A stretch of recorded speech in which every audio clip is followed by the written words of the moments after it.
बघा श्रीरामनवमी आता मी त्याच्यासाठी प्रसाद बनवणार आहे। आता इथे चणे घेतलेत मी रातभर भिजू घालून ठेवले होते।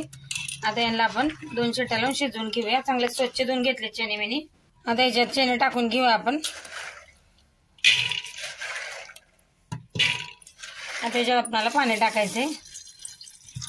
पाणी टाकलं आता थोडंसं मीठ टाकायचे आणि याला आपण आता 2 शिट्ट्या लावून शिजवून घेऊ। 2 शिट्ट्या झाल्या आता मी काढून घेते। इथं बघा 2 ते 3 शिट्ट्या लावून चणे शिजवून घेतले। आता याला काढून घेऊया। इथे बघा आता चणे बघा मस्त शिजून झाले। असं हे बघा मस्त शिजले चणे। आता आपण याला बनवायला घेऊया। इथे बघा मी कढई ठेवली आहे। आता याच्यात तेल टाकूया। आता तेल गरम झालं का याच्यामध्ये आपल्याला जिरं टाकायचंय। इथे मी एक हिरवी मिरची घेतली बघा अशी बारीक चिरून। इथं बघा जिरं आणि मिरची अशी चांगली झाली आहे, तडतडून गेली आहे। इथं मी हळद, लाल मिरची आणि धनिया पावडर, मीठ घेतले थोडंसं आणि हा गरम मसाला आणि आमचूर पावडर घेतली आहे। आता ह्याच्यात टाकूया आपण। आमचूर पावडर नंतर टाकणार आहे मी। आता हे मसाले आपल्याला याच्यात थोडंसं परतून घ्यायचे आणि मसाले जळू नये म्हणून मी याच्यात ते चणे शिजलेलं पाणी टाकणार आहे थोडंसं। हे बघा हे चण्याचंच पाणी आहे। हे थोडंसं आपण हे मसाल्याला परतून घेऊया याच्या संग। हे बघा मी चणे याच्यात टाकून घेतले आता मसाल्यामध्ये। त्याच्यामध्ये थोडंसं पाणी होतं ते पण टाकलंय मी।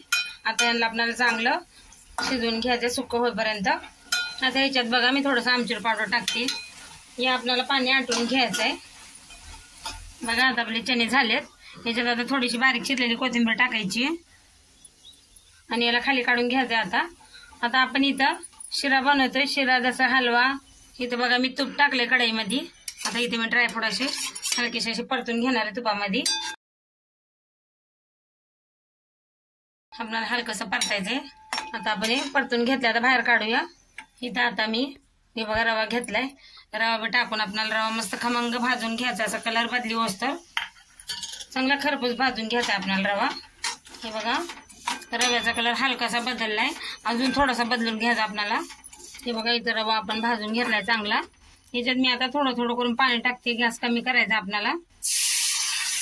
पाणी थोडं थोडं करून टाकायचं आपल्याला, एकदमच नाही टाकायचं।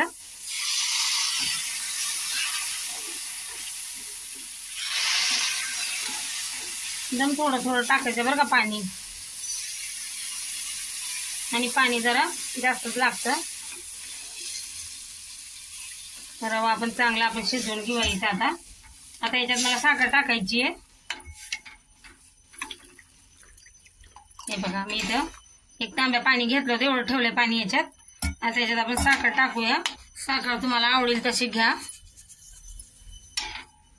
आणि असं मिक्स करून घ्यायचंय। इलायची पावडर ही पण टाकूया। इलायची पावडर पण टाकून घेऊन त्याला आता मिक्स करून घ्यायचं आपल्याला।